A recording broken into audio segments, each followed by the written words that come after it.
like, most of the people you help, do they come back and help? A lot of them do.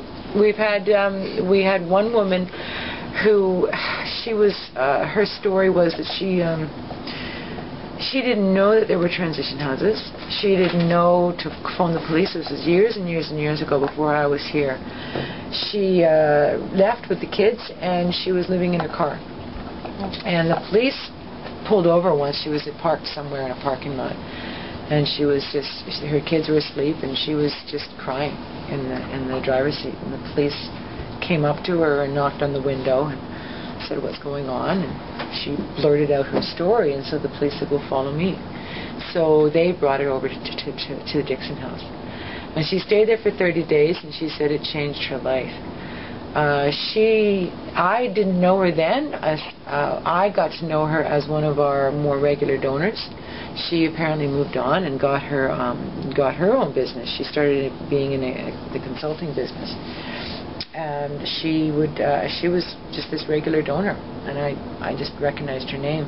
But recently, when we did the second stage facility, she was one of the ones that submitted we put out a call for proposals to do the maintenance manual for the place, and she submitted a proposal at a very, very low rate.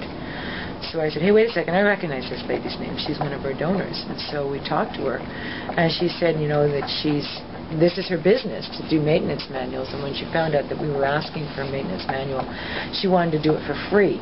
But her lawyer said, "No, don't do that." Or her accountant said, "Don't do that. That's devaluing your services. They wouldn't want you to do that. Just give them a really good rate." So we hired her, and we got a really good rate on a maintenance manual, and she was able to give back. And when we had the opening ceremonies for it, she came and spoke and told her story, so it was really nice.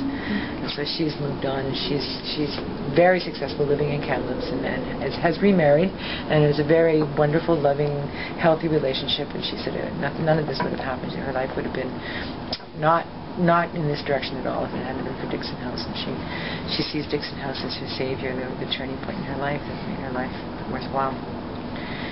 So that's another story. We keep in contact with a lot of our clients. A lot of them come back, and they just come back to visit, and we always welcome that.